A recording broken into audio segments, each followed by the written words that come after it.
On this episode of Locked On Canadiens, maybe the real lines at practice were the friends we made along the way.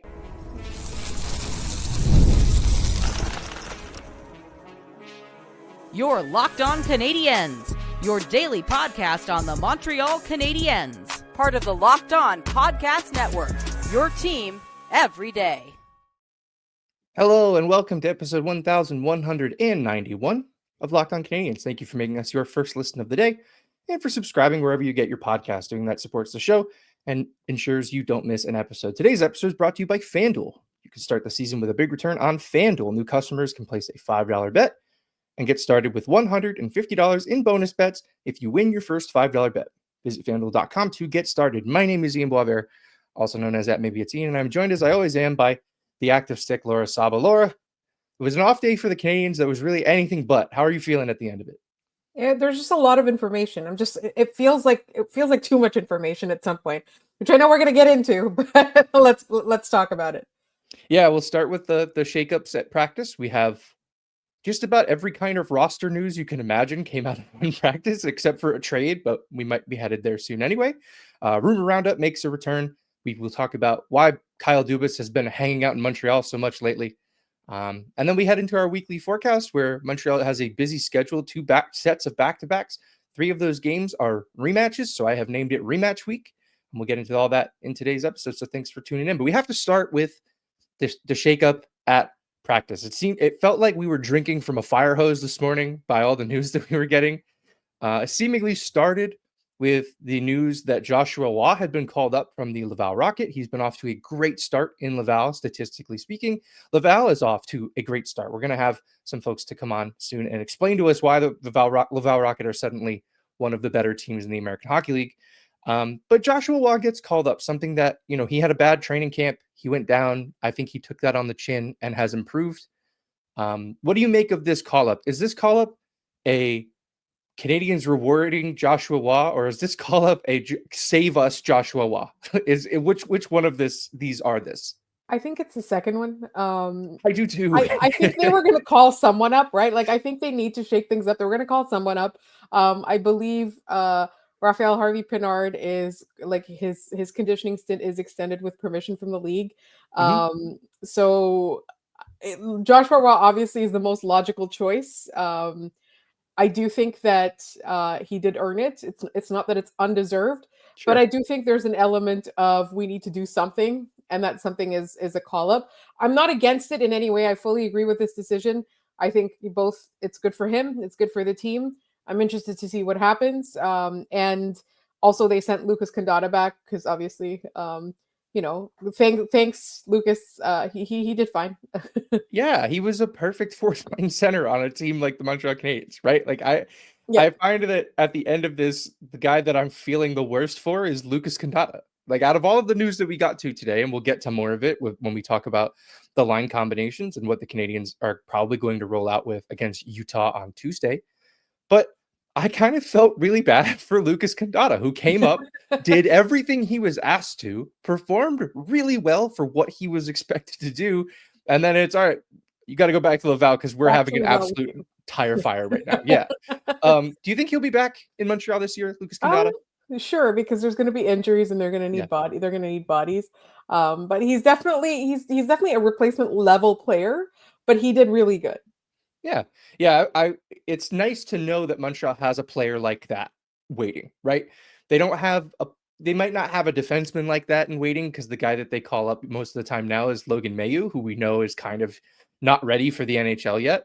Lucas Condotta, for what he does it well. So, right. If they have to bring him back up, we're in good hands. Patty Laine, he shed the non-contact jersey as quickly as he possibly could at practice with a full contact sweater. He was rotating in on the top line. We'll get to the lines in a minute because there's some contention about what numbers all of these lines are. Marty St. Louis says he's not sure if he'll play in the 4 games this week, but then added that, like, I don't know, anything could happen. So it's tough because we're not doctors and we don't know what's going on with him right now. But it seems to me anyway that they're kind of targeting that game against Columbus in Columbus. Does that, like you said it just as I did that click for you as well? A little bit. Like it did feel a little bit like that because initially he seemed to indicate it's like, no. This was like we're like a week or so away. And then now it's like, well, anything could happen. And I think it does make sense not to give your opponents the game plan just yet. Yeah. Especially when he's coming back from an injury, especially as we saw, in that preseason game, it was so easy for him to get targeted. So I do get why they're doing this. It's also just in case he doesn't feel ready to go, not to get our hopes up, not to get the opponents ready for it. But it does kind of feel like there's an emotional element to this. Yeah. And, it seems fair. It seems fine. For me, it's more, we had one of our thoughtful listeners, Danny, over in the UK talking about, this is like we're not hitting the panic button on Doc and all of that, and like he's a little bit worried about the same thing happening with Patrick Laine. So I do think we need to temper our expectations, but I do feel that the emotional injection of having him back in the lineup will cause a lot of these players to play better. Yeah. No, I do too. I think he's the kind of player where if he hits to the level the Canadians are hoping and expecting he does, he's a lineup changer. He's going to step in and things are going to start to make a lot more sense. One of those things we've been harping on for the past few weeks is Kirby Dach's return to center. And I have good news and I have bad news. The good news is he's back at center by the new lines that were released on Monday. The bad news is that it's labeled as the fourth line. So he is now new Lucas Condata, essentially.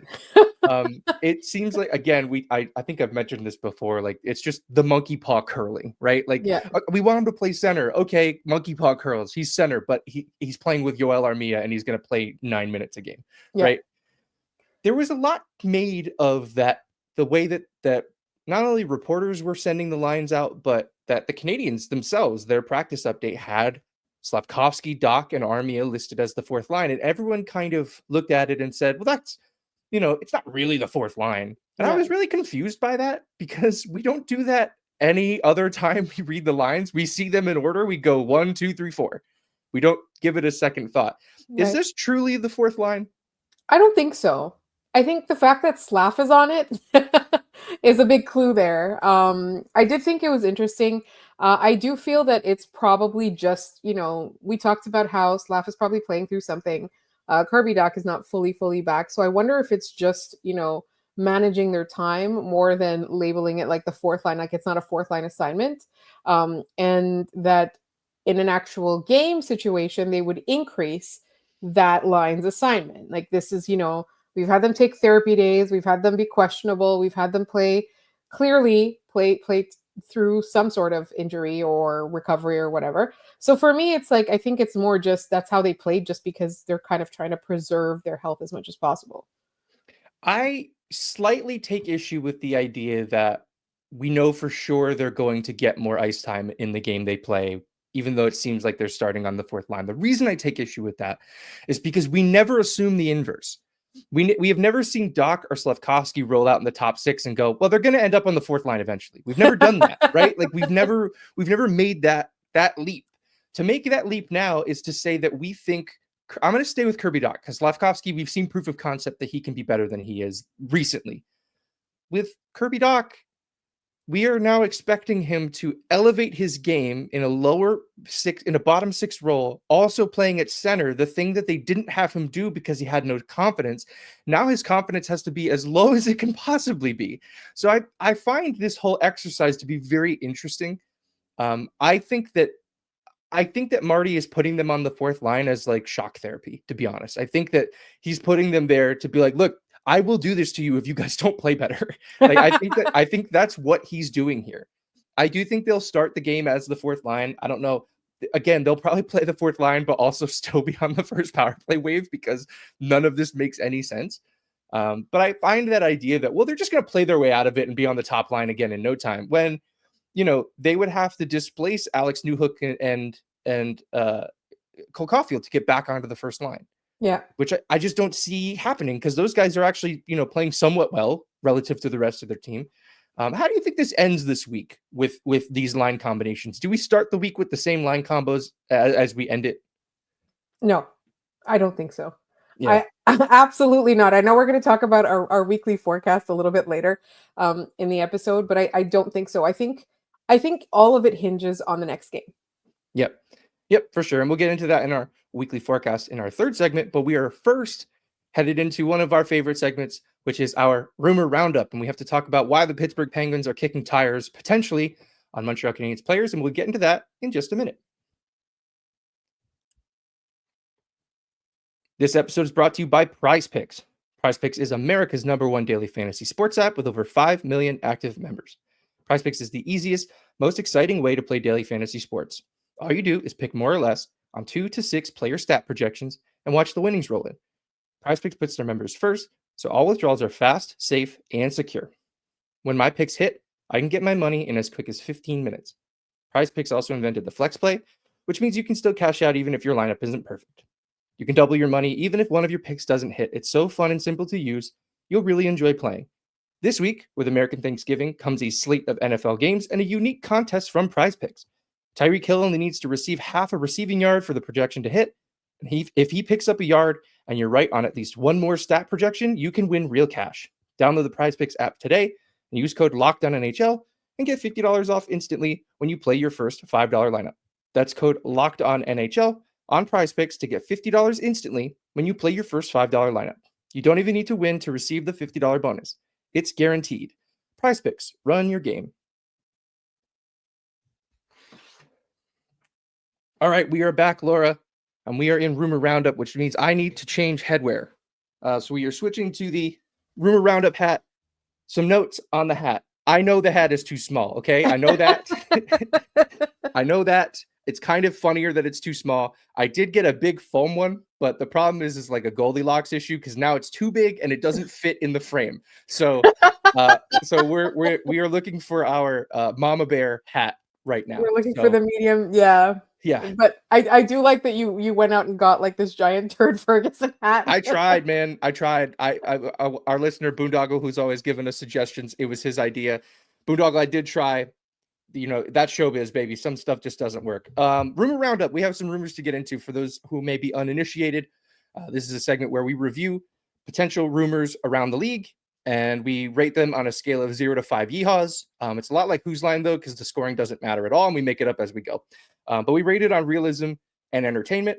And we'll start with the Montreal Canadiens, and then we have 2 on other teams across the league. So we'll start with Montreal. According to Darren Dreger, the Canadiens and Penguins are in talks. Quote him directly, Kyle Dubas and company, the scouts of the Penguins, have been heavily scouting the Montreal Canadiens. I think there's reason to connect Montreal and Pittsburgh.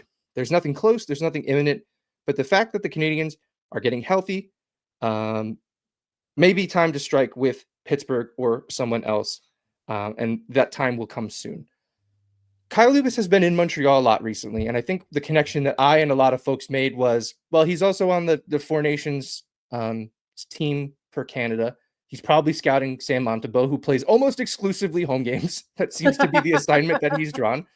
What do you make of this? It seems like the Penguins are imploding. It seems like Montreal's in need of adding to this roster, or at least they want to add to this roster. What do you make of this? Is there a chance that something here happens? I think there's always a chance, in particular with 2 teams like this. Also, since they've done a little bit of trading as well in the past, in the past little while. Oh yeah. I do think that it makes sense that he would be here. I think it also makes sense that somebody would write a column or opine, let's say, on a panel about this, because it's just connecting dots that make too much sense. So I don't necessarily know, because I know Darren Dreger's whole tagline is that he is the insider, right? But we also know that there are specific teams that feed him information, and they do it on purpose, blatantly, in order to stir things up and get things going, or sometimes, as a way to be petty when things don't go their way. So I do think that, I think it's entirely possible, and it could be entirely possible that his whole reason for being in Montreal was to do scouting. And I don't think it's necessarily just Samuel Montembeault. I do think Nick Suzuki, definitely, there's definitely guys, at least one guy, maybe 2 guys that he's looking at. And so I don't think, but I do think it's possible. Sorry, let me finish that thought. I think that the reason that he's here is probably that, but I think it's not entirely out of the realm of possibility. Him being here also means that conversations could happen. He could notice another player Somebody maybe not for the tournament, but also just, start conversations with the front office here in Montreal. Just like one of them, like the necessity kind of breeds as well the possibility of a trade. That's very long-winded. I'm so sorry, listeners. No, you're good. You're good. So realism, what do you give this on a scale of 0 to 5 yeehaws? I would say 2. Yeah. Yeehaws, yeah. Yeah. I have a 3. Dubas has been in Montreal a lot. It could be for Montembeault. It could be for Suzuki. It could be for a player. I think it's a line you can draw, but it's probably a dotted line. It's probably not a full line there. Entertainment, I had a 2 out of 5. There's no names given in any of this reporting. But on the other hand, the names are kind of fun to think about. Like, Yes. we've joked about Crosby. That's not happening midseason, so I'm moving on from that. But like, could Chris Letang become available? Oh my That would be God. a lot of fun. How I would amazing love would that. that be? That would be incredible. So like that's sort of where Okay. my head went, because Yeah. without answers, that's what I get, and not like Marcus Pettersson or something. Like it's Right. yeah, cool. That's a player, I guess, but like not the one I want. Well, there's a thing because like Pittsburgh is notorious for having a who the F is that guy, right? So Yeah. I do think that it could be a situation where these two GMs are just like, okay, my team's terrible, your team's terrible. Let's shake things up and trade my who the F is that guy for your who the F is that guy. And then all of us are just kind of like, that was a thing that happened, and then we move on, right? But Yeah. if they start talking, if the word the name Chris Letang gets mentioned, the yeehaws go all the way up to 20 out of 5. For sure. 1,000%. All right, we move on to 2 teams that the Canadiens are going to play this week. First, we hit the New York Rangers. The Rangers are apparently impatient, according to Elliot Friedman. After a 6-2 loss in Edmonton, the Rangers have made it very clear that they are interested in making moves and shaking up their roster. Trouba and Kreider are indicated. The Rangers are currently 12-6-1. They're 3 points out of first. It's nuts to me. I think that from a realism perspective, I give this a 5 out of 5 because for those who don't know, James Dolan, the guy who owns not only the Rangers but the Knicks and Madison Square Garden, he's a very impatient and emotionally flippant dude. So it does not it does not concern me a second that this wouldn't happen. Like, I think it's entirely realistic. I don't know about I you. do think it's more a Trouba than a Kreider. Let's be honest. Like I do think that when they look at this team and they look at the possibility that they might win this year, I think they see Chris Kreider hoisting the Stanley Cup. Curse his name. I do think that. So I think that it's more likely that Jacob Trouba's on the market, right? I think Chris Kreider's name has been thrown in so that GMs will start picking up the phone. Yeah. It'll be like, hey, I'm interested in that guy, and be like, actually, can I sell you this other one instead? Yeah, exactly. And we know Trouba was on the market this summer and they couldn't get a deal done. Allegedly, he was on his way to Detroit and he nixed that trade. So, that is what it is. It seems like it seems like a matter of when and not if for Jacob Trouba in New York. Yeah. For entertainment, I gave this 150 out of 5 yeehaws because I think it would be hysterical for the Rangers to trade not only their captain, but one of their heart and soul players in the middle of a season when they're actually not playing all that bad. We'll get into their current standing a little bit more in our weekly forecast. But to me, like, just deciding November, you're flipping this team upside down is really funny to me.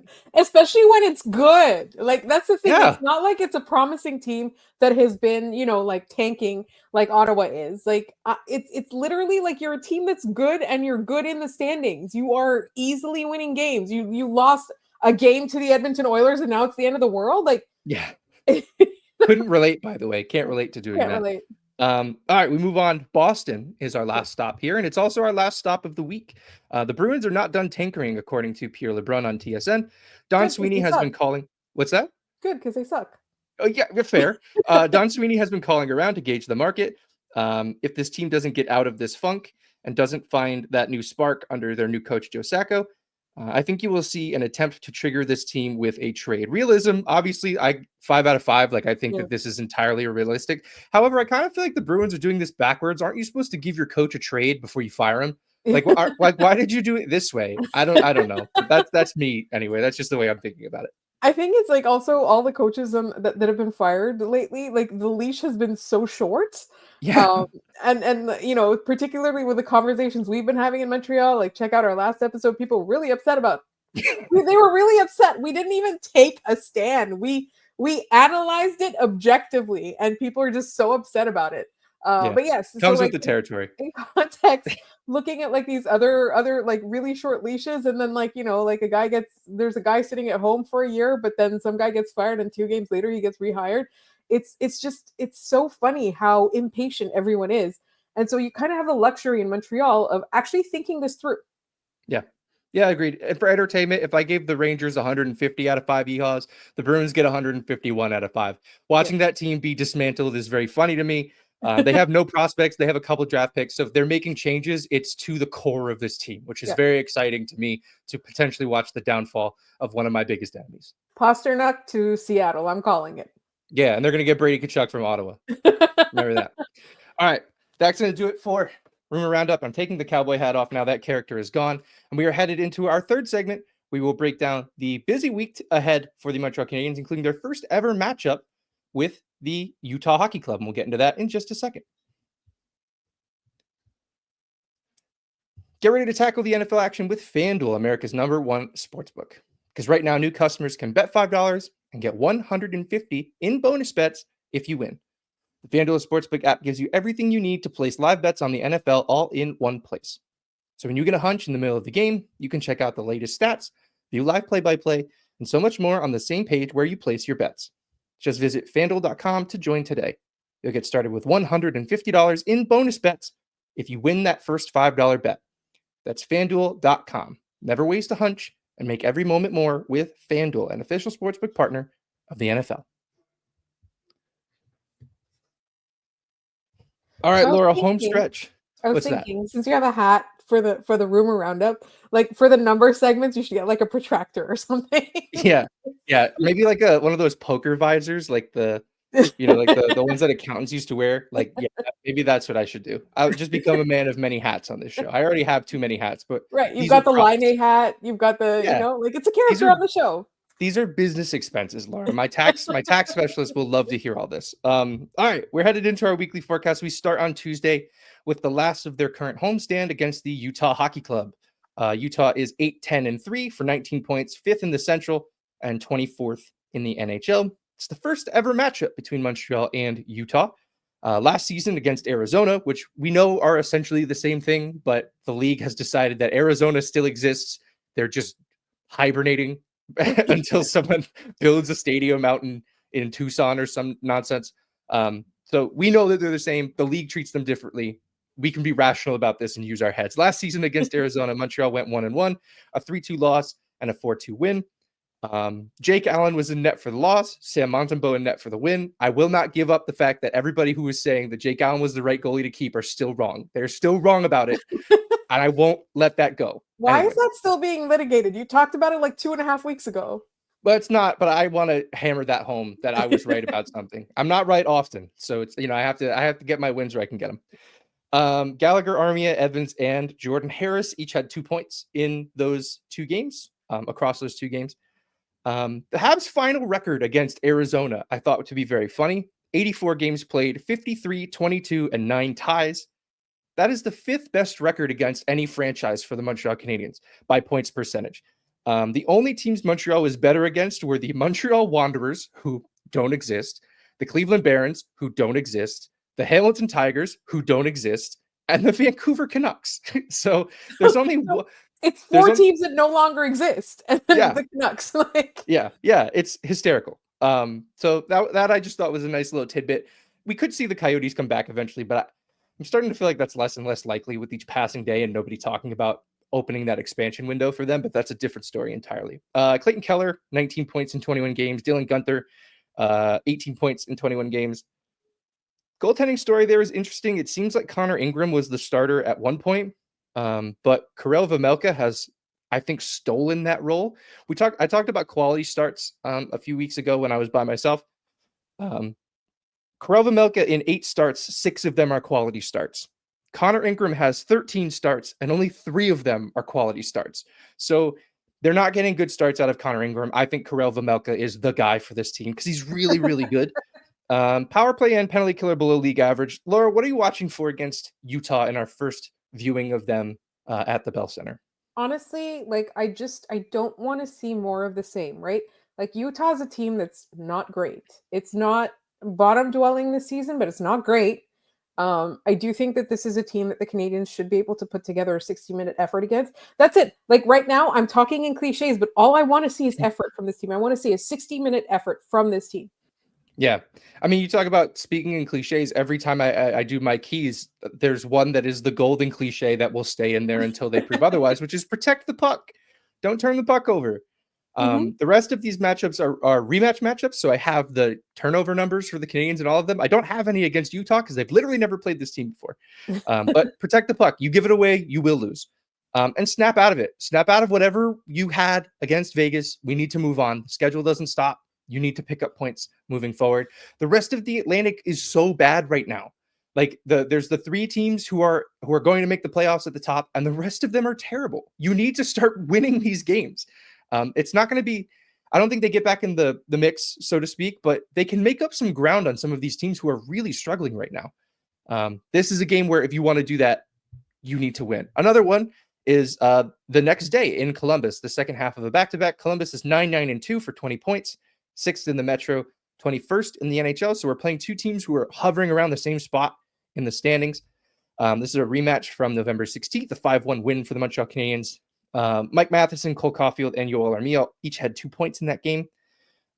Columbus, after that game against Montreal, rattled off 3 straight wins. That's the win streak they're currently on. A 5-1 win at Boston that got Jim Montgomery fired. A 7-6 overtime win against the Lightning. They went out there against a very high-powered offense and hung with them and won. And a 5-4 shootout win over the Carolina Hurricanes. None of these teams are particularly like slouches. Like Columbus bounced back and has played some good hockey lately. Yeah. What did we learn from that last game against Columbus, do you think? Did you pick up on anything that you didn't know about Columbus that now you do? I thought they were better than that.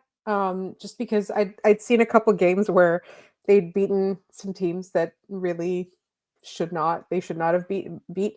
But I also know like what situation they're in right now. It's not just a roster issue, it's also an emotional issue. It's a tough season for them. Yeah. So I did think that I was expecting a little bit more fight from Columbus.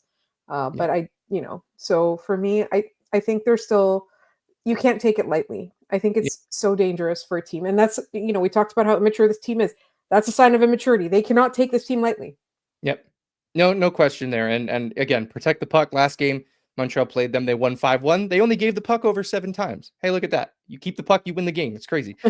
And get ahead early. The Columbus Blue Jackets are in the second half of a back-to-back. And I think they were last time they played as well. And you can tell because Montreal really took off in the third period. If you get ahead early, Columbus is not going to be able to claw their way back in that game. So get ahead and you'll win that game. All right. Weekend back-to-back after American Thanksgiving at the Rangers, who are 12-6-1, as we said. 25 points, 4th in the Metro, 10th in the NHL. Rematch from October 22nd, a 7-2 loss in that one, so that was not fun. I would expect some nonsense in this one regarding Jacob Trouba, assuming he's still there by the end of the week. Since that game against the Rangers are 7-6. They're basically 500 since that win against Montreal. So you can sort of see why the Rangers are starting to get a little antsy because they had a great start and they're kind of fizzling out now. Yeah. Same thing here. Well above average special teams for both power play and penalty kill.